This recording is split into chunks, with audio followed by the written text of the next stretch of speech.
ini ada orang nih depan gue bawa motor. Itu tuh jarak dari yang mata normal gue itu tuh jauh banget bang.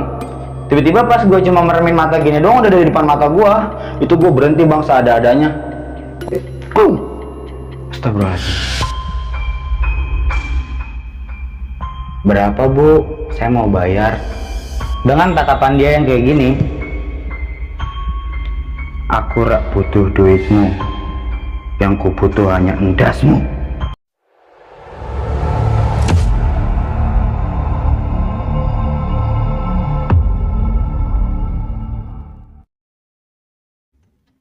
Assalamualaikum warahmatullahi wabarakatuh. Balik lagi bareng gue, Refdiko. Dan pada kesempatan kali ini, gue tidak akan menarasikan sebuah cerita, melainkan gue telah kedatangan seorang narasumber. Yang dimana narasumber gue kali ini berprofesi sebagai supir tembak. Dia biasa mengantar barang ke antar kota. Penasaran sama siapa narasumber di samping gue? Langsung aja kita kenalan sama beliau.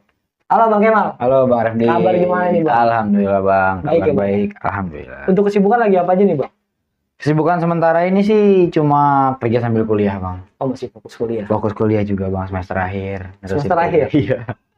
Semoga bisa lulus tepat waktu Bang. Amin. Iya. Doain aja. Oke Bang Kemal, kalau boleh tahu, ini kan lu mau cerita tentang pengalaman lu di Alas Roban. Alas Roban Bang. Kalau boleh tahu ini kejadian tahun berapa Bang? Kejadian ini masih sangat hangat. 4 bulan lalu, bulan Februari. Februari 2023. 23. Baru banget ya Bang. Jadi ya bisa dibilang cerita ini masih hangat from the open. Iya. Dan lu juga sebelumnya kan kita udah ngobrol nih ya. Lu bilang ada dokumentasinya. Ada dokumentasi betul Bang. Bisa dilihat Bang. Nih lagi di jalan, ini di Alas Roban. Ini waktu mau berangkat. Terus ini juga ada video waktu di warung kopi. Oke. Siap. Ditahan dulu untuk ceritanya Bang. Siap Bang. Oke, kalian pasti penasaran sama cerita lengkap dari Bang Kemal ini. Tonton terus videonya sampai selesai, jangan di skip, cukup skip iklannya aja. Dan sebelumnya gue juga mau mengucapkan banyak-banyak terima kasih untuk kalian yang telah mensupport kami sampai detik ini. Semoga apa yang kalian lakukan menjadi amal jariah untuk kalian semua. Oke, gue rasa cukup, gak usah berlama-lama lagi, langsung aja kita masuk.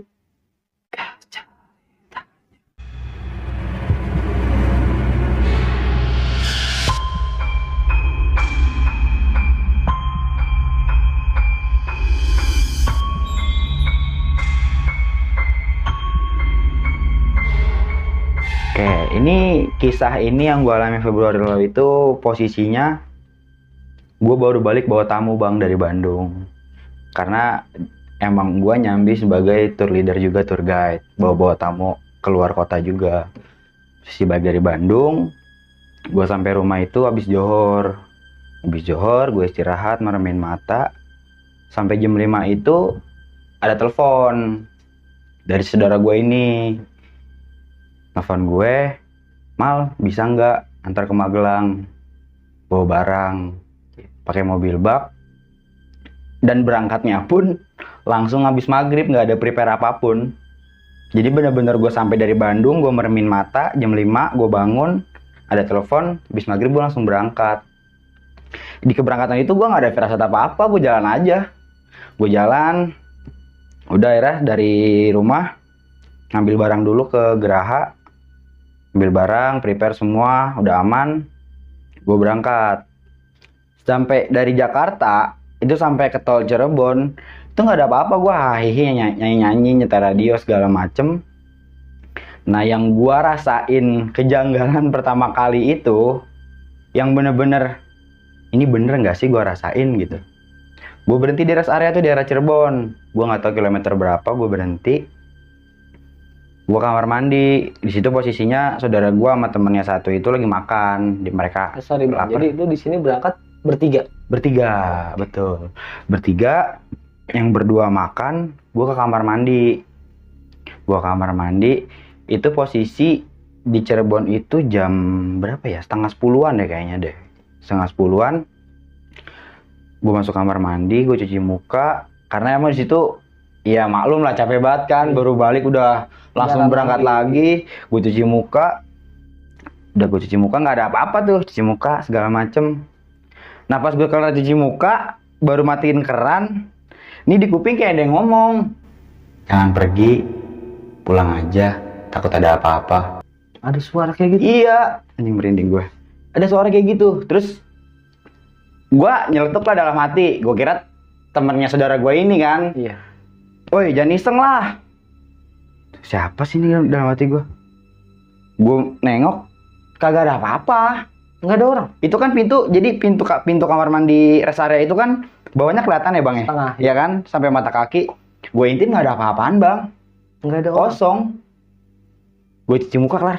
Siapa ya gue bilang, gue intip segala macem nggak ada orang apa-apa gue bilang nih. Ini apaan ya? Udahlah, kelar deh tuh ya kan. Mungkin cuma firasat gue aja ya, lagi capek ya kan, namanya lagi capek. Udah, gue balik, gue join makan tuh sama saudara gue makan segala macem, ngerokok, ngopi segala macem, udah berangkat, jalan lagi lah, jalan, itu dari Cirebon sampai ke Brebes itu, gue di Brebes itu jam 1-an ya, nggak salah jam 1:30, itu gue di situ ngerasain hal yang nggak wajar lagi bang. Iya. Keadaan mata gue udah seger orang gue ngerokok udah segala macem, cuma ini ada orang nih depan gue bawa motor, itu tuh jarak dari yang mata normal gue itu jauh banget bang. Tiba-tiba pas gue cuma meremin mata gini doang udah dari depan mata gue, itu gue berhenti bang seada-adanya. Astagfirullahaladzim. Saudara gue sampai kaget, Mal ngantuk ya? Kagak, kaget mang ini.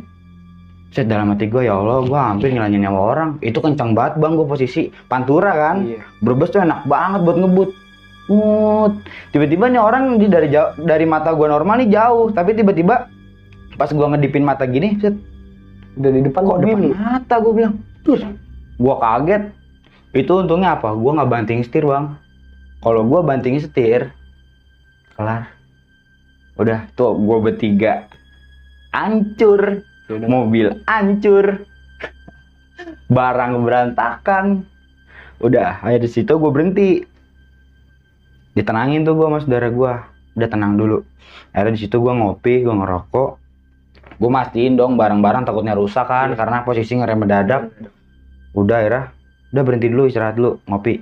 Berhenti lah di warung kopi tuh. Udah berhenti dulu nih warung kopi, kita ngopi dulu. Sekalian ngecek barang, sekalian ngerapin. Ada takutnya ada barang-barang yang kegeser. Karena kan yang gue bawa kan barang elektronik, gue takut rusak, malah kena ganti ntar belum sampai.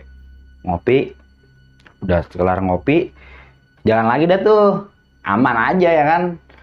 Ah udahlah, Bismillahirrahmanirrahim aja, percaya aja kalau Allah ngelindungin, gue bilang. Di jalan, normal, semua berjalan dengan normal sampai gua itu ke Magelang.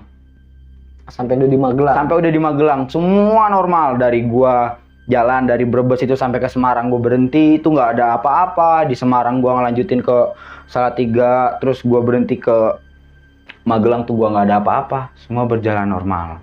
Nah di situ tuh tujuan gue itu, gue dari awal berangkat itu belum tahu kalau gue tuh mau kemana, cuma gue dihubungin cuma buat bawa mobil Jakarta Magelang. Ternyata di sana itu gue sampai di pondok pesantren bang.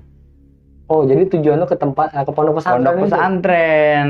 Ternyata saudara gua itu mau set up sound system untuk keseluruhan pondok pesantren. Gitu. Jatuhnya proyekan ya. Iya, proyekan. Udah di sana gua sampai itu kurang lebih subuh. Sampai Magelang itu subuh jam 6 lah. Sampai sana udah normal aja gitu, berjalan hidup seperti sedia kala aja, nggak ada pikiran gue yang tadi segala ada omongan di kuping jangan pergi takut ada apa-apa, itu udah nggak kepikiran karena di hati gue itu berpikir insya Allah aman gue di pesantren. Dan lu udah nyampe sana dan juga. Udah nyampe sana, alhamdulillah barang yang diamanatin buat berangkat sampai sana udah sampai, saudara gue sama temennya udah sampai. Udah di situ gue hidup seperti sedia kala aja, gue sholat segala macam, ikut ngaji, terus ikut tadarusan sekalian. Nah pas lagi ya ibaratnya senda gurau ya sama Pak Kiai. Pak Kiai bilang gini, ini yang udah, ini mulai mancing firasat hati gue lagi nih. Nah, kamu jangan pulang hari ini, besok aja istirahat dulu. Dinding gue. Itu Pak Kiai yang Itu Pak Kiai yang ngomong. kamu jangan pulang hari ini, istirahat dulu. Masalahnya perjalanan kamu jauh ke Jakarta, takutnya kamu capek, nggak fokus, takut ada apa-apa. Kamu tidur dulu di sini, nanti di kamar anak saya tidurnya. Suruh tidur di kamar anak kiai bang gua. Tapi pas lu sampai ke sana, lu sempat nyeritain nggak tentang apa yang lu alami sebelumnya ke si Pak Kiai ini? Gua nggak berani bang. Oh, karena memang belum terlalu dekat. Itu. Dan pada akhirnya encing gua tuh ngomong, dia akhirnya yang buka suara ke si Pak Kiai itu. Tadi tuh ponakan saya Kiai hampir mau nabrak orang. Iya, pikiran dia lagi kepecah. Pak Kiai bilang kayak gitu. Tahu. Pak Kiai tahu pikiran gua. Iya. Karena gua nggak ngerti ya, maksudnya gua udah berusaha buat nutupin muka gua yang penuh dengan pikiran yang ada di jalan sampai di pesantren itu, muka gua ternyata nggak bisa dibohongin. Oh, dia bisa ngebaca. Nah, itu jadi pas gue ngobrol juga sama saudara gue, ternyata Kiai ini bisa disebutnya bisa baca pikiran orang lah ya, dari apa yang dia lihat. Terus matanya juga katanya nggak bisa bohong. Nah terus udah Pak Kiai ngobrol sama encing gue kayak gitu, gue diem aja, gue nggak bisa berkata apa-apa. Lu mau ngeles pun sulit ya. Karena Pak Kiainya aja udah bilang kalau pikiran lagi kepecah. Dan itu nyata sama apa yang gue rasain. Make sense lah ya. Iya, makanya udah situ udah gue ngerokok. Akhirnya Pak Kiai itu ngerokok bang. Pak Kiai itu ngerokok. Itu kalau kata anak pesantren sih ya, kopi bekas Kiai ampasnya aja diminum bang. Berkahnya. Dan gua ngerasain rokok yang baru diisep 2 kali sama dia. Lu join apa gimana? Dikasih rokok sama dia bakar rokok nih, ngisep 2 kali, dikasih sama dia langsung, isep rokok saya. Kita nggak pernah tahu rezeki datang dari mana. Dan ternyata itu bang, jawaban yang apa ya, ternyata rokok dari Kiai itu yang bisa nenangin pikiran gua. Oh, lu langsung lebih relax lah ya. Relax gua, bener-bener dalam keseharian itu tuh gua bener-bener nggak ada, jadi kayak di otak gue tuh gue nggak pernah ngelaluin hal yang gue laluin semalam. Kayak seketika gue dibikin lupa gitu. Gue dibikin lupa, udah gue nikmatin hari. Nah sampai maghribnya itu Pak Kiai ngomong gini lagi sama gue, teguh banget sih hati kamu, mau pulang sekarang. Lu belum ngomong? Gue belum ngomong bang. Bisa tahu dia ya? Kan saya udah bilang kamu istirahat dulu aja, besok baru pulang. Saya di sini bisa ngelindungin kamu. Kalau kamu jauh, siapa yang ngelindungin kamu? Tapi kalau misalnya kenyataannya realitanya di jalan kamu ada apa-apa, saudara kamu jauh, saya jauh, nanti siapa yang susah? Yes. Di situ gue mulai blank lagi. Bikin bimbang lagi. Kiai, tapi saya harus ngejar waktu Kiai. Saya harus pulang besok. Soalnya posisinya saya baru pulang kerja dari Bandung, orang tua sekarang cuma tinggal saya doang di rumah sendiri. Orang tua saya sendirian. Orang tua kamu dijaga sama Allah. Kamu tawakal aja sama Allah, kamu percaya sama Allah. Itu pasti akan kejadian. Udah kita sholat maghrib dulu. Sholat maghrib bareng dia bang. Gue sholat maghrib bareng dia. Udah ngaji tadarusan sampai isya, sholat isya, sampai habis isya dia nepok tangan gue lagi bang. Kalau kamu masih kekeh, saya cuma bisa doain kamu di jalan hati-hati. Gue belum ngomong. Lu belum izin pamit. Gue belum izin pamit. Gue bingung situ. Ya Allah, ini Kiai kok tahu isi hati gue semuanya. Iya. Gue cuma takut apa dah bang, isi hati gue yang buruk ketahuan bang. Takut dibaca semua. Iya. Itu yang gue takutin. Gue takut jadi manusia paling hina bang di situ bang. Gue kan kotor dari Jakarta datang ke pesantren. Takutnya gue cuma kayak gitu doang. Udah sampai sholat isya nih bang. Sholat isya berjamaah segala macam. Tadarusan lagi sampai jam 8. Sampai jam 8 ini abis tadarusan ini nih ada jadwal lagi bang. Jadi seakan-akan tuh kayak gue tuh nggak boleh pulang hari ini. Bener-bener kayak lu ditahan. Iya, nggak ada acara makan bareng. Wah, kira makan bareng juga. Makan bareng kiai. Jadi ternyata mereka itu memang sudah mengagendakan makan bareng sama tamu yang datang gitu. Jadi emang udah bikin kayak semacam liwetan ya. Kalau di sini liwetan, makan pakai daun pisang rame-rame. Makan, udah kita makan dulu. Kamu pulangnya nanti dulu, istirahat dulu. Nanti kita ngomongin lagi habis makan. Makanlah tuh. Habis makan bareng, kelar. Udah canda-canda, ketawa-ketawa, hahihi. Udah lupa dah tuh gua mau pulang. Udah lupa. Saking nyaman. Saking nyaman itu bener-bener set isi hati gua kayak di plak. Udah lu lupa lu ada di sini. Lu nggak boleh pulang. Udah gua makan, kelar makan. Iseng dah tuh gue sendiri, main HP, ngerokok, inget pulang. Nyokap nelpon. Oh, nyokap lu nelpon? Nelpon. Pulang kapan? Papa mama sendiri ya, berduaan doang di rumah. Ya udah akhirnya kedenger suara hati nyokap yang kayak gitu ya kan. Gue ini juga akhirnya ya udahlah pulang. Akhirnya gue nemuin Pak Kiai sama saudara gue ini. Mang, temenin buat ketemu Pak Kiai, mau pamit pulang. Baru jalan berdua, sampai arah ke Pak Kiai, pas saliman, set. Isi hati kamu keras banget. Dia ngomong kayak gitu? Dia udah tahu maksud lo mau nemuin dia? Gue belum ngucap, baru jalan berdua, baru saliman, baru mau naikin kepala, dia udah ngusap-ngusap tangan gue lagi. Keras banget isi hati kamu. Gue cuma bisa cengengesan doang dibilang kayak gitu, jiper juga ya kan? Pasti. Kok nih orang tahu isi hati gue? Baca lagi. Udah akhirnya, iya Kiai, saya mau pamit pulang. Orang tua saya tinggal berdua doang di rumah. Saya anak tinggal sendiri dan di rumah. Mau nggak mau saya harus pulang malam ini. Malah ngusap tangan gue lagi. Ya udah, saya cuma bisa bilang hati-hati sama kamu. Hati di jalan. Jaga diri kamu, jangan hilang fokus. Ini malam. Dan kamu kan mesti lewat Alas Roban. Udah diingetin dulu sama Pak Kiai.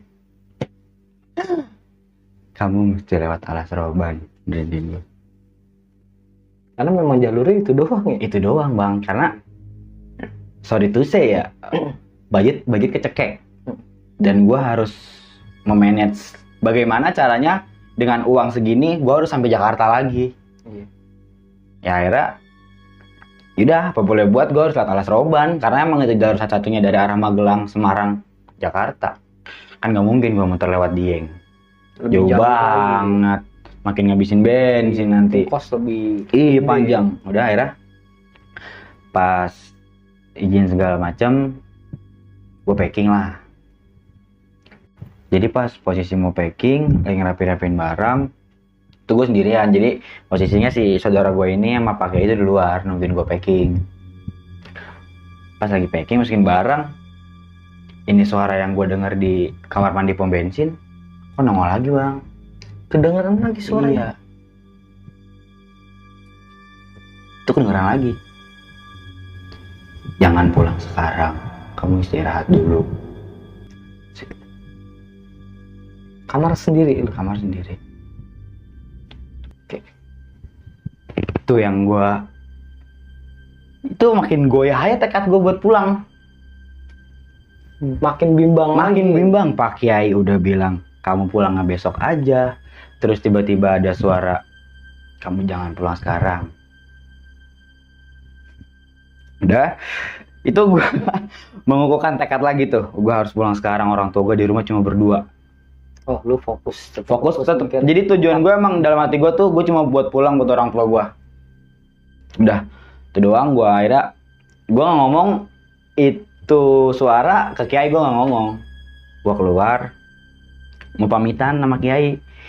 Sebelum pamitan tangan gue diginiin lagi. Jangan dengar suara siapapun. Pak Kiai tahu dong. I don't know. Seolah-olah tuh Pak Kiai tuh kayak dia tuh lagi ngebentengin gua dari hal-hal yang kayak gitu bang. Atau gua tuh mikirnya, atau mungkin kenapa Pak Kiai ngelarang gua pulang sekarang, karena itu mungkin. Karena dia udah tahu. Dia udah tahu takutnya terjadi apa-apa sama gua. Justru malah memberatkan orang tua gua yang lagi nunggu gua. Tuh. Gue cuma jawab, iya Kiai, insya Allah. Karena emang tekad saya buat pulang itu cuma buat orang tua gitu. Mereka cuma tinggal berdua doang sekarang. Saya harus pulang. Ya udah, saya cuma bisa doain kamu yang terbaik. Hati-hati di jalan. Kalau ngantuk istirahat, kalau capek kamu berhenti. Jangan pernah maksain kalau mata kamu udah ngantuk. Siap Kiai, saya bakal lakuin apa yang Kiai amanahin. Ya udah, kamu boleh pulang sekarang. Jangan lupa baca doa. Iya siap Kiai. Singkat cerita, setelah prepare, gue lanjutin perjalanan pulang bang. Jalan pulang dari Magelang itu tuh Windusari. Berjalan lah. Ungaran, gue lewatin Semarang, Kendal, barulah masuk Alas Roban. Sorry bang, berarti lu cabut dari pesantren itu jam berapa tuh bang? Gue cabut dari pesantren itu pukul 9 bang. Oh, Pokoknya 9. habis sholat isya, habis tadarus, makan segala macem. Itu jam 9 gue baru jalan balik. Tuh jam 9 udah sampai di Kendal itu, mau masuk Alas Roban itu kurang lebih jam 1 bang. 1 gue jalan, mata udah mulai ngeriap-ngeriap nih bang. Namanya habis kena nasi ya kan. Kena nasi, walaupun gue makan nggak nafsu, udah kepikiran pulang, udah kepikiran rumah aja. Daerah di sebelum pintu masuk Alas Roban itu, gue melipir lah di warung kopi. Gue ngopi, Pak pesen dong jahe. Walaupun namanya warung kopi, gue pesen jahe karena gue nggak ngopi. Oh, lu nggak ngopi? Nggak ngopi gue pesen jahe. Udah, gue ngobrol segala macam sama bapaknya. Pak, ini perkembangannya gimana sekarang Alas Roban segala macam ya kan, dengan yang katanya ada jalur baru, jalur lama ya kan. Udah, singkat cerita gue kelar ngopi, jalanlah gue lanjutin buat perjalanan balik. Sorry bang, berarti ini pas lu balik ini lu posisi sendiri? Udah sendiri bang. Oh, udah sendiri. Jadi posisinya itu gue pulang itu sendiri karena si 2 orang ini yang gue bawa, saudara gue sama temannya itu masang sound, ya, standby di sana. Balik, nemulah tuh gue persimpangan. Tuh udah, ya gue nggak tahu ya apa ada yang ngelabuin fokus gue, apa gimana gue nggak ngerti. Jalan aja dah gue, cuek aja, dah jalan. Nah di pertengahan jalan gue baru ngeh bang, kalau jalur yang gue lewatin itu Alas Roban lama, yang kagak ada lampunya. Jadi lu salah masuk jalur? Salah masuk persimpangan. Wih, namanya ya fokus dikelabuin jam malam. Terus juga apa namanya, perut udah ada agak-agak juga ya kan, namanya di mobil kena angin malam, udah lapar. Udahlah, gua teguh aja dalam hati, bismillahirrahmanirrahim aja lah. Gue percaya Allah, ayo udah. Gue jalan. Nah di situ posisinya itu malam Sabtu, hari Jumat. Emang apa namanya, warung itu kalau kata orang-orang situ sih jarang buka di malam-malam weekend, karena ekspedisi pengiriman barang truk-truk tuh jarang lewat situ kalau malam weekend, cuma malam-malam weekday, makanya mereka tutup. Udah akhirnya gue jalan aja lah. Tadi pertengahan juga mungkin nemu tempat istirahat apa gimana, gue nggak tahu lah, yang penting gue jalannya dulu. Gue jalan, di jalan tiba-tiba gue lapar lagi. Gue nggak tahu kenapa itu, setelah pikiran gue dikelabuin sampai salah jalur, ini tiba-tiba perut gue, kok gue lapar ya. Gue inget punya penyakit asam lambung, gak boleh telat makan. Akhirnya gue berhenti di warung lah, warung nasi itu juga gue nggak yakin kalau itu buka, karena posisi lampunya itu apa ya, lampu, lu tau gak sih bang, lampu inkubator ayam yang kuning remang-remang. Iya kayak gitu. Bismillah aja, namanya perut lapar. Gue pikiran gue makan doang udah. Gue makan, gue masuk, gue parkir mobil, gue masuk. Nah, yang gue bingung sama pelayanan tuh orang. Kok nih orang ada tamu datang mau makan, cuma nunduk. Gini aja gue bilang. Harusnya kan, iya mas, makan apa? Iya, normalnya gitu. Makan opo kalau di Jawa tuh biasanya. Kok nih orang duduk aja, gue naruh rokok sama HP sama dompet. Udah. Bu, saya mau makan. Cuma jawab gini. Enggak mas. Dengan suara pelan. Iya. Enggak mas. Enggak mas. Udah. Karo opo mas? Itu suaranya, saya dah. Kenyangan suara bocah kecil nangis kali. Suaranya pelan banget. Pelan banget. Mangan karo apa mas? Aduh, gue bilang udah, karena di situ pikiran gue cuma makan. Gue tidak menghiraukan sama gelagat-gelagat dia ngomong. Udah, gue pikiran gue makan ya. Udah fokus ke nasi. Udah nasi, gue pakai nasi.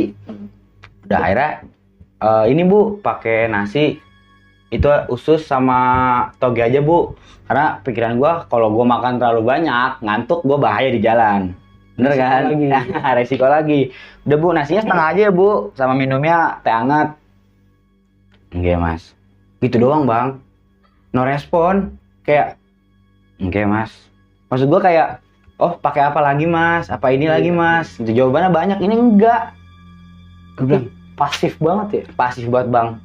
Terus juga suaminya tuh kayak lagi ngolahin bawang di meja. Cuma tuh ketukan dia motong itu stabil bang. Klek. Klek. Klek. Kalau orang pada umumnya masak dia cepet. Iya. Karena nggak mungkin dong kalau dia masak ditinggal lama-lama, pasti masak yang ada di kompor gosong. Iya, gosong. Nah, tuh. Udah. Jadilah di situ makan nggak ada yang aneh, cuma mungkin karena guanya nggak merhatiin gelagat dia, udah gue makan. Makanan itu ditaruh di atas etalase, gue ambil, gue makan. Karena saat kelar, biasa dong habis makan kalau nggak ngudut kan nggak enak. Iya. Gue makan, gue main HP. Nah, posisi pada waktu itu tuh lu di warung makan itu sendiri atau ada beberapa? Sendiri bang. Sendiri. Itu kalau misalkan apa namanya, jarak dari terakhir pintu masuk itu ke situ itu kurang lebih ada 12 kilo bang. Alas Robangan panjang banget bang. Iya. Itu panjang banget. Itu emang bener. Jadi ini warung nasi, posisinya warung nasi itu ada jauh lagi baru ada truk berhenti tuh, supir-supir yang emang pada ngeres kan, karena weekend kan nggak ada kegiatan kirim-mengirim kan. Iya. Itu jauh dari warung nasi. Di situ gue posisi makan sendiri. Makanlah gue. Kan kelar. Udah gue ngerokok, nggak ada yang aneh bang selama itu. Udah sampai gue rokok habis berapa batang. Nah pas gue lagi ngerokok dia ngomong lagi, nggak mesen apa-apa lagi mas, kalau nggak mesen saya mau tutup. Secara nggak langsung kayak ngusir ya. Ngusir. Betul, mending gue. Terus udah, oh enggak bu, saya nggak pesan apa-apa lagi. Habis ini saya mau langsung lanjut perjalanan pulang ke Jakarta. Nanya lah gua ke tuh orang, berapa bu, saya mau bayar. Dengan tatapan dia yang kayak gini,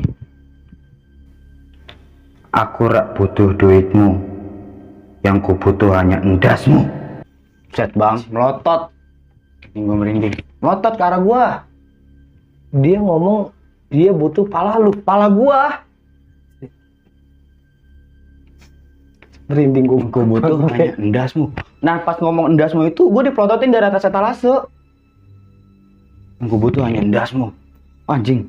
Terus terus pas si suaminya itu yang lagi motongin sayuran itu tiba-tiba nengok, melototin gue juga yang tadinya cuma pandangan kayak gini. Dia begini. Dua-duanya melotot. Dua-duanya melotot ke arah gua. Anjing gue. Wah, gue bilang. Gua masih no respon ya, yang namanya orang kaget. Ah, Bu jangan bercanda. Gua sambil ngelirik juga, gua jiper juga, Bang. Iya, betul. Bu jangan bercanda. Yang gue butuh hanya endasmu.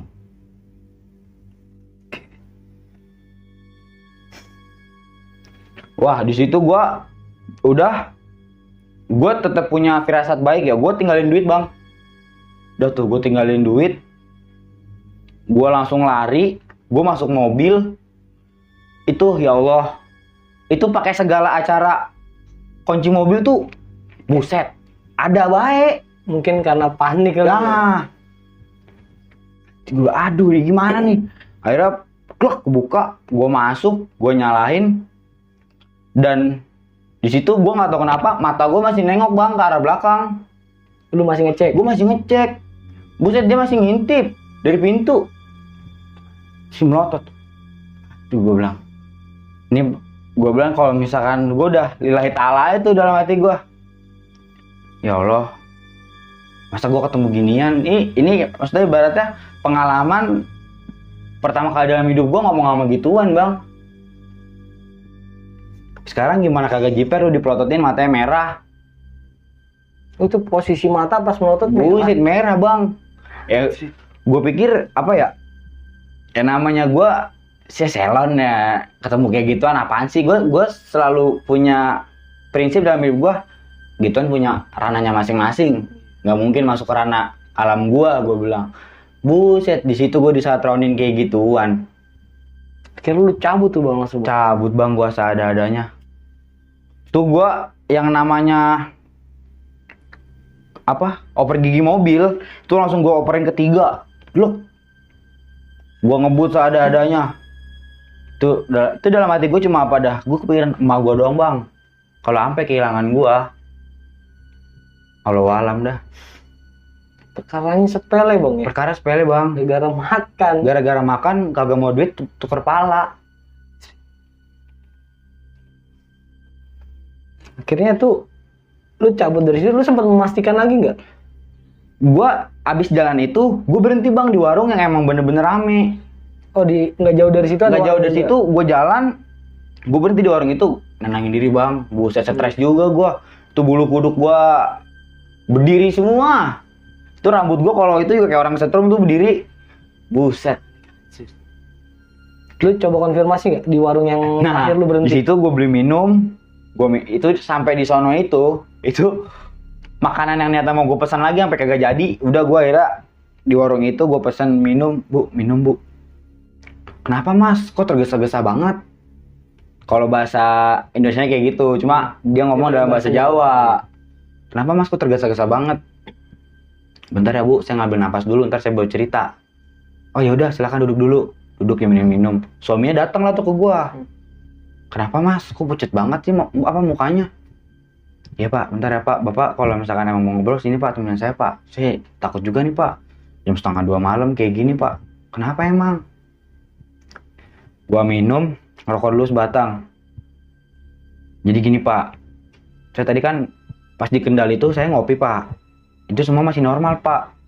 Sampai saya masuk pertengahan Alas Roban, saya ketemu warung nasi yang emang saya nggak tahu kenapa itu warung redup banget, tapi saya harus makan karena saya punya penyakit asam lambung yang nggak boleh telat makan. Saya makanlah di situ. Pas saya makan, saya mau bayar, saya kasih uang di atas etalase. Kok nih orang malah bilang tuker kepala kamu? Saya takut dong pak. Terus kata bapak-bapaknya, masnya nggak lagi ngigo kan atau masnya nggak lagi mabuk kan gitu? Enggak pak, saya nggak mabuk. Oh lu dikira mabuk? Gue dikira mabuk ya. Kira nggak sadar. Mungkin halusinasi orang mabuk kali ya. Enggak pak, saya sadar pak. Saya baru nganter barang dari Magelang, dari Windusari. Saya bilang gitu kan. Udah. Yaudah, sekarang masnya minum dulu. Apa masnya mau makan lagi? Enggak pak, saya mau minum aja gitu. Udah. Minum kelar. Dia masih nemenin gue tuh bang. Dia masih mastiin, dia masih nanya. Di warung yang mana mas? Itu. Soalnya kalau malam weekend tutup warung semua. itu nggak ada yang buka. Berarti bisa dipastiin itu mungkin sebenarnya warung goib. Allahu alam ya. Tapi memang menurut keterangan si bapak ini weekend itu memang nggak ada satupun warung yang Si buka. bapak ini berani memastikan warung itu tutup pas weekend karena dia emang orang lama di situ. Kata dia emang dia kelahiran situ, pasti ngomong cerita-cerita dia emang kelahiran sini. Orang asli sana. Orang asli situ, dan dia memastikan bahwa memang tidak ada aktivitas orang warung buka itu di malam weekend. Tidak ada. Yang notabene itu berarti semua itu warung harus tutup sampai terakhir warung dia sebelum keluar ke Alas Roban arah Pekalongan. Nah, lu sempat nanya nggak nih bang sama si bapak, pernah nggak ada yang ngalamin kejadian sama seperti yang lu alamin ini? Si bapaknya cuma bilang, Mas orang yang ke puluhan kali cerita kayak gini ke si bapak. Banyak. Berarti kan memang kenyataan yang gua alamin sekarang udah banyak orang yang ngalamin. Jadi ya memang sih, maksudnya gua baca atau gua lihat di platform manapun, sosial media manapun, kejadian ini memang sering. Tapi menurut prinsip keselonan gua yang nggak percayakan hal itu, ya gua udah lillahi ta'ala gua jalan. Intinya selama lu belum ngalamin masih baik-baik aja. Itu lah dia. ya. Masih masa Memang bodoh lah ya. kata si bapaknya gitu. Memang semua orang itu harus ketemu akan hal yang dia nggak percayai baru sampai dia percaya. Udah akhirnya si bapak itu bilang Mas ke orang yang ke 10-an kali lah lebih, kata dia. Udah, bapak yang bener pak. Ya yang Mas lewatin ini kan sekarang Alas Roban lama, yang memang penerangan minim, terus juga warung-warung buka di hari-hari tertentu seperti di hari kerja, weekend mereka tidak buka. Sampai terakhir itu di warung saya sampai ke depan nanti baru ada warung lagi. Dibilang kayak gitu. Gue sempat lama tuh bang istirahat di situ bang, karena emang gue ngobrol banyak, karena gue pengen tahu nih apa sih ini yang ada di Alas Roban lama ini yang orang-orang ceritain di sosial media segala macem. Gue tuh pengen tahu. Lu pengen tahu lebih jauh. Gue pengen muak karena menurut gue gini bang, ini jalur kok sampai semisterius ini loh, sampai ibaratnya sampai sehoror ini gitu. Orang sampai kayak punya mindset tersendiri bahwa lewat Alas Roban itu mistis gitu. Dan akhirnya gue ngerasain sendiri. Si bapak itu bilang, ya udah, ini masnya kan sudah mau keluar ke arah Batang, Pekalongan. Masnya baca bismillah aja. Takutnya ada apa-apa di jalan, nggak ada yang bisa nanggung juga gitu. Masnya kan sendiri. Terus juga masnya kan tadi bilang masnya mau pulang ke Jakarta kan gitu. Bilang, iya pak saya mau pulang ke Jakarta, masih jauh banget ini, masih 400 kiloan lagi bang. Udah akhirnya, yaudah pak, berapa semua bayar. Sampai itu tuh gue punya trauma lu bang, ngeluarin uang dari dompet. Karena gue takut ditukar pala lagi bang. Bus. Gila. Iya takutnya pas gue ngeluarin duit lagi. Berapa pak? Tukar endasmu. Itu ya itu bisa dibilang pengalaman pertama dan semoga yang terakhir sih dari kisah hidup gue selama jadi supir antar kota antar provinsi. Semoga itu yang terakhir buat lewat Alas Roban. Gue bener-bener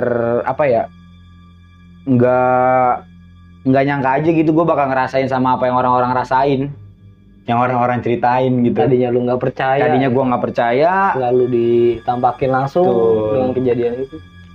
Ya sekarang manusia normal mana yang diajak ngobrolnya nunduk, yang ngelayaninnya nunduk, terus punya gerak-gerik gelagat, semuanya tuh stabil gerakannya, klek, klek, klek.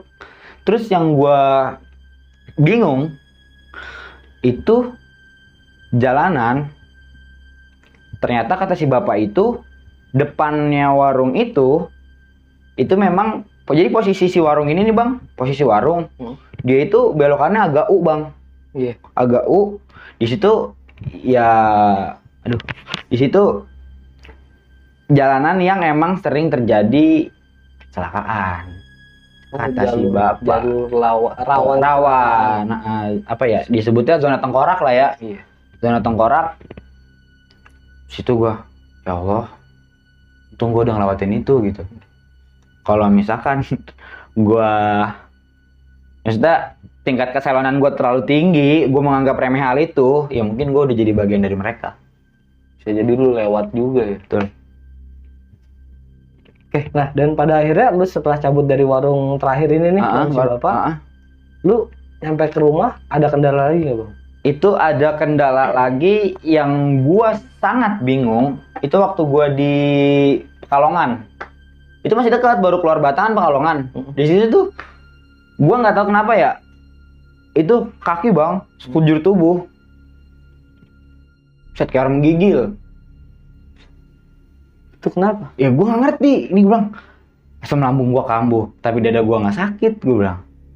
Terus juga gua tolak angin, gua nggak masuk angin. Gua pakai jaket, pakai lengkap. Maksudnya ibaratnya nggak ya meminimalisir masuk angin, gua pakai pakaian yang rapet. Badan menggigil. Wah, gua bilang, ya Allah ini kenapa nih, gua bilang. Gua di Pekalongan itu kurang lebih jam 4, setengah 4-an, jam 4 sampai setengah 4 lah, jam segituan.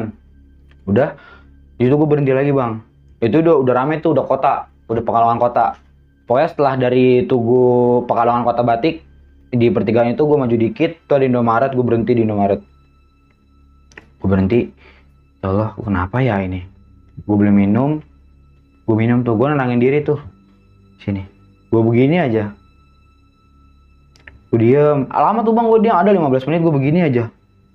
Nggak ngantuk, tapi gue emang bener-bener nenangin diri karena Badan itu spontan buset, gigil. kayak orang dikasih apaan tahu. Kenapa ya gue bilang? Gue sampai kebingungan sendiri, sampai gue akhirnya, gue berhenti melipir daripada gue lanjut jalan bahaya. Iya. Berhenti, udah. Akhirnya udah tenang tuh, gue udah 15 menit merem kayak gini. Itu yang gue alamin lagi. Itu bisikan, nongol lagi bang. Bisikan kayak yang gue denger di pom bensin rest area pas gue berangkat. Bisikan pas gue lagi packing di pesantren. Sama ini nongol lagi bang. Gue merinding bang. Dia cuma bilang gini bang, di bisikan itu. Kamu sudah selamat. Kamu jaga diri sampai di rumah. Pesan ya? Pesan bang. Itu gue langsung nyolok kabel aux, colok, gue dengerin lagu, gue setel sholawatan dah. Udah paling bener dah tuh gue setel sholawatan, mulai dari Pekalongan itu sampai ke masuk pintu tol Brebes, itu bener-bener full. Di Pantura itu gue bener-bener full setel sholawat. Udah tenang banget itu, udah paling enak dah emang denger sholawatan dah. Akhirnya sebelum masuk pintu tol itu udah mulai mau terang bang. Udah mulai pagi, itu udah jam 6, jam 7-an lah sampai di Brebes itu. Udah di situ udah di rasa diri gue ini mungkin karena emang naluri gue ya udah ketemu matahari gituan, nggak bakal ada. Udah mulai aman. Tapi beda cerita bang sama apa yang gue alamin lagi tuh pas pulang. Lu masih ngalamin lagi bang. Itu setelah masuk pintu tol Brebes exit itu, yang Brebes exit timur, gue masuk jalan itu dari arah Cirebon Subang di pertengahan itu kabel aux kayak ada yang, lu ngerti gak sih bang kalau radio di kresek grounding, betul. Gue bilang kok kenapa kabel aux gue baru beli kegesek atau gimana gitu? Bukan, jadi posisi HP itu posisinya itu emang di samping gua. Itu minim goncangan lah. Setidaknya gua tatakin tas gua. Jadi nggak mungkin kalau misalkan si kabel aux itu kegeser-geser, itu dari situ nggak mungkin. Dan dari sini pun nggak mungkin karena kan dia kuat. Standby, betul. Tapi ini kabel aux ada yang kayak jam 7 pagi lu masih ngalamin bang. Yang itu sampai akhirnya itu gua jalan itu dari Magelang ke Jakarta itu ada kali bang gue 10 kali berhenti karena emang bener-bener itu nih otak nih kayak difokuskan sama banyak hal gitu bang kayak jadi otak gue tuh kepecah sono jadi ngeblank itu gue pas udah ngerasain hal kayak gitu gue berhenti nggak ada rest area nggak ada apa-apa jadi bener-bener itu sawah sono sawah gue berhenti udah gue lagi benerin lagi benerin kabel aux udah gue setel lagu dangdut aja udah siang udah aman itu posisi di sawah ini yang makin bikin pagi gue ngerasa suram itu ada orang bang di sawah ya gue nggak tahu ya Allah alam ya itu orang di sawah itu bawa parit gue nggak ngerti dia mau ngapain tapi pandangan matanya ke arah gue ngeliatin lu. Melotot. Jadi posisi tolnya itu ini tol, ini sawah nih. Dia begini, pegang parit. Ini Berarti posisinya kayak posisi mengancam. iya, kayak seakan-akan lu tuh nggak boleh datang ke daerah gua gitu. Kayak gitu, ngancem gua buat kayak seakan-akan tuh gua nggak boleh datang ke daerah dia. Udah. Ya gue berusaha buat ngalihin pandangan, gue gak ngeliatin dia. Gue fokus ke depan, fokus ke tol, gue minum lagi, gue udah benerin kabel aux, tuh lagu dangdut gue gedein. Gue udah kayak didugem bang itu dalam mobil, AC gue nyalain, segala macam. Tuh orang masih ngeliatin gue, itu sampai jarak gue udah setitik gini. Tuh gue liat dari spion, udah tinggal titik nih badannya dia kelihatan, itu masih ngeliatin gue. Kayak ngincer gitu. Iya. Dan yang gue bingung tuh dia tuh tadinya tuh berkegiatan bang, maksudnya ibaratnya dia tuh tadinya tuh punya maksudnya dia ngelakuin sesuatu bang di sawah, kayak entah nandur atau apa dia nunduk gini, tapi tiba-tiba pas gue berhenti lagi benerin aux dia ngeliatin gue langsung megang sih celurit ini,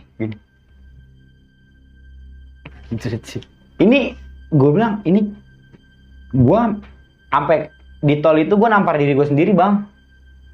Gue takut mimpi, apa gue mimpi ya? Iya. Gue plak, tapi sakit bang. Gue cubit sakit. Ternyata yang orang bilang selama ini cerita diteror, ngelihat hal kejadian kayak gitu, tuh gue baru alamin sekarang bang, di umur 20-an gue baru ngerasain. Iya, dan gokilnya lu memang bukan orang yang percaya gitu-gitu Iya, sebelumnya. karena apaan sih gitu, dia mah dia alamnya, kita malam kita. Nggak mungkin lah. Nggak mungkin bang, awalnya pas gue ngalamin baru. Iya, pas gue diprototin orang mata merah, gue bilang ini kayak yang gue liat-liat di sosial media, gue bilang nih. Aduh, itu udah gue lanjut perjalanan. Udah dari Subang itu sampai rumah itu kurang lebih jam 10-an. Udah akhirnya pas di perjalanan itu full musik, full semua udah. Jadi supaya pandangan gue cuma ke depan, udah gue bawa mobil, sound nyala semua udah gue ke depan, perjalanan pulang lah gue lanjut.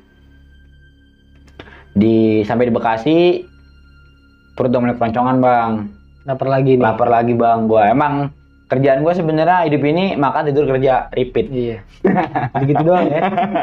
Tidur udah. Gue di Bekasi di tol udah masuk mau arah dalam kota. Gue makan lagi tuh di rest area Bekasi.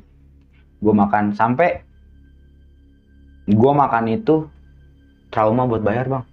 Ngerti gak sih lu bang? Lu masih keinget masih punya semalam. Iya masih punya rasa takut gitu kayak nempel. Abe gue tuh makan nih, ya kan? Gue pengen ngeliatin orang dulu. Normal nggak nih? Normal nggak sih ini orang? Iya. Gue takutnya, ya kan? Gluk. Itu kejadian lain kan konyol bang, udah pagi, udah siang, masa nih ngikut sampai Jakarta? Gue bilang. Udah akhirnya normal tuh di situ, udah gue bayar. Nah, berapa bu? Oh ini sih, udah pakai logat sini dah. Ini sekian mas, udah gue bayar. Perjalanan pulang. Singkat cerita, dari gua abis dari Bekasi itu makan dari rest area, pulanglah ke rumah. Itu emang dasarnya anak satu-satunya bontot ya laki, ketemu orang tua yang emang udah nyuruh pulang dari semalam. kayak lega aja bang, hati ngeliat muka orang tua gitu. Salim, mah, tuh, udah, yaudah no, makan dulu. Jadi udah makan di Bekasi, si kenyang. Itu posisinya gue nyampe itu Johor jam 12. Udah kenyang. Udah kamu tidur sana, belum tidur kan? Tidur lah tuh gue. Nih posisi badan gue tuh nggak tahu nih bang. Gue keringat dingin karena belum tidur, apa karena gue shock, apa gimana gue nggak ngerti. Udah posisi tidur itu gue dalam keadaan keringat dingin, gue tidur. Bangun itu gue setidur udah kayak orang apa tahu gue. Bangun jam 8 malam. Panjang juga. Panjang bang, itu gue ngebalas tidur bang itu. Iya. Balas tidur, bangun jam 8. Ini badan gue greges. Pikiran gue greges gue karena kurang tidur kali. Perjalanan jauh, segala macem. Udah, gue cuek aja. Gue segala ngelakuin aktivitas normal tuh. Dong berarti dari Sabtu dong, Minggu, Senin, Selasa. Itu badan gue masih keringat dingin. Sampai di hari Selasa itu. Sampai nyokap gue tuh nanya kalau gue habis mandi, kamu keringatan kayak orang gobios, kayak orang habis lari. Jadi keringat jagung bang. Iya. Set, netes segala macem keringat. Padahal posisinya lo habis mandi. Habis mandi, normal lah, kehidupan normal. Udah balik ke realita lah, udah kerja lagi, udah kuliah lagi. Udah, nggak tahu nih mah, asam lambung kali. Belilah gue obat asam lambung. Beli, minum. Itu gue minum sampai di hari Rabu itu. Jadi hari Selasa itu gue minum tuh tiga kali tuh udah pas tuh. Di hari Rabu gue minum lagi, udah 4 kali minum, masih nggak ada perkembangan. Badan sama aja kondisi. Masih keringat dingin gue bios. Tapi itu di Rabu ini, pala gue udah mulai berat. Gue bilang ini kenapa sih, gue bilang pala gue ya. Badan udah keringetan, sekarang pala keliengan. Nah terus, ya dasarnya emang anaknya kebangetan selon, gak mikirin ke situ. Udah cek aja. Itu mungkin emang karena apa namanya, ibaratnya jet lag lah kalau kata orang habis naik kendaraan, ya jet lag kali gue nih, jalan jauh, begadang.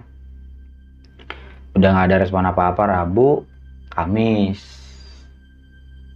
tiba-tiba ini encing gue ini yang dari Magelang tuh, Pak Kiai, telepon, yang ngomong Kiai.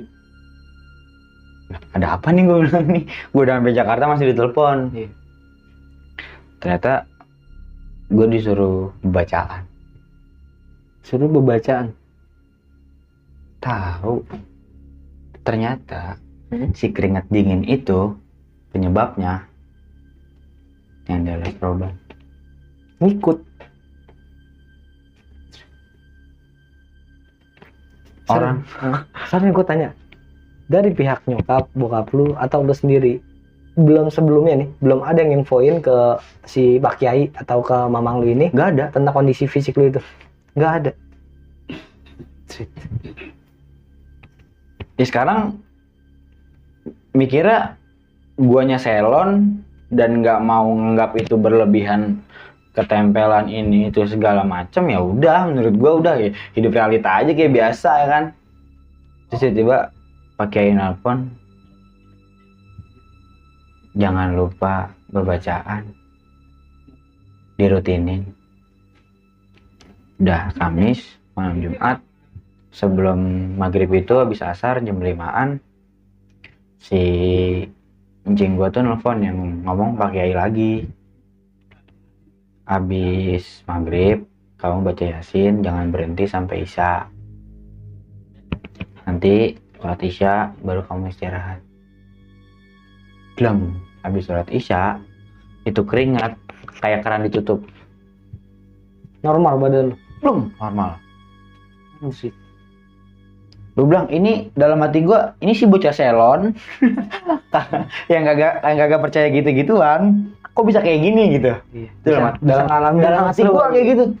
Kok bisa kayak gini ya, gue bilang. Yang tadinya di Jakarta itu gue ya udah aja kalau ada kayak gituan, nothing lah. Itu. Terus tuh pas ke sono, pulang ke sini malah gue angkut. Anjir, gue bilang dah pas abis udah ngerasa veteran nih badannya, lebih baik nih badannya, udah enakan. Jam berapa ya? Mungkin Pak Kiai habis kelar tadarusan tuh di sana pesantren jam 9-an lah. Pon. Angkat lah. Gimana kondisi kamu sekarang? Loh. Gue bilang kok dia udah tahu juga nih? itu. Kok kondisi apa namanya, dia bisa tahu kondisi gua. Maksudnya ibaratnya dia di jam itu dia tuh nelfonnya tuh pas kondisi gua setelah hilang semua nih, keringet sama kepala buyang. Iya, gimana kondisi kamu? Gue jawab dong apa adanya. Alhamdulillah Kiai ini keringetnya udah kagak ada nih, udah nggak lepek badan. Iya, ada yang pengen nimbrung katanya. Ada yang pengen nimbrung. Ada yang pengen nimbrung. Waduh, gue bilang. Pas telepon itu gue sampai diem dulu. Waduh. Udah. Terus di HP nih Kiai ngomong. Kemal gitu. Manggil lu. Iya. Iya Kiai, kenapa? Ya udah aman kok. Sekarang dirutinin aja ibadahnya. Biar terjaga kamunya.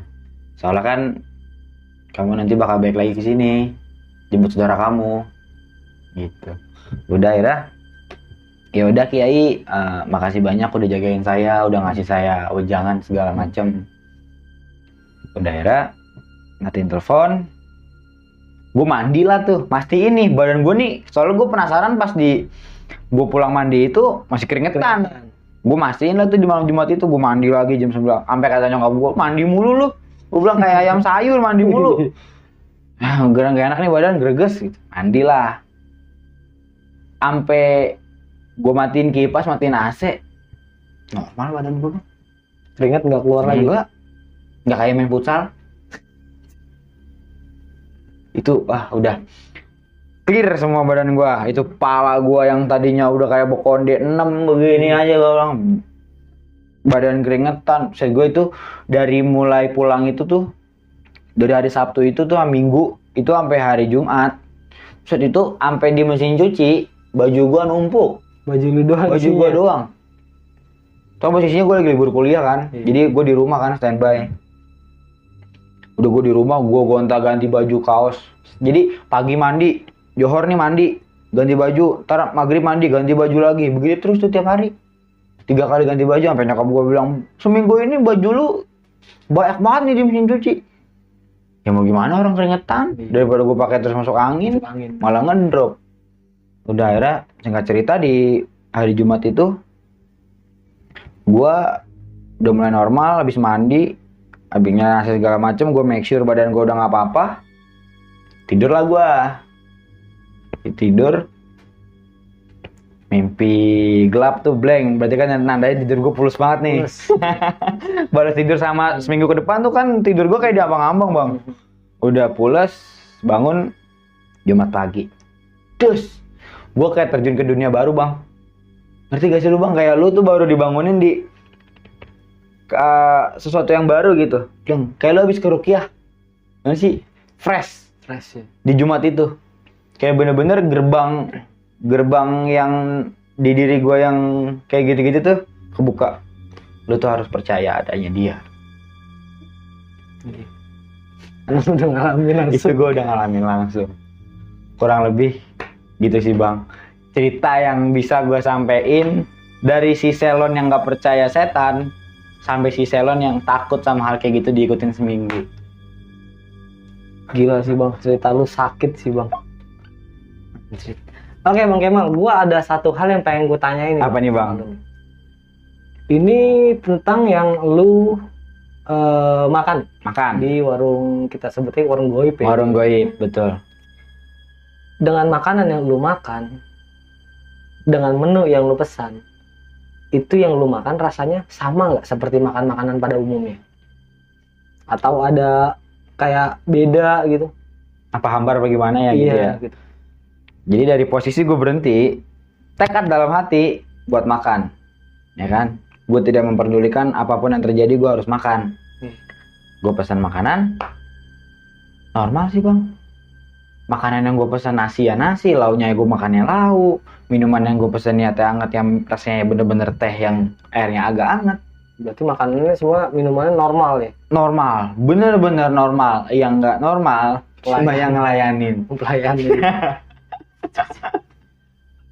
Sakit banget cerita lu bang. Nah akhirnya family pada saat itu tuh udah normal semua tuh bang. Dari pas hari Jumat itu tuh udah nggak ada gangguan, udah nggak ngerasain apa-apa lagi. Udah normal, bener-bener yang hidup gue tuh udah kembali ke realita. Normal. Habis dicas Fresh. sama lah ya. Cas. Jadi waktu itu gue tuh ke Magelang tuh ngecas.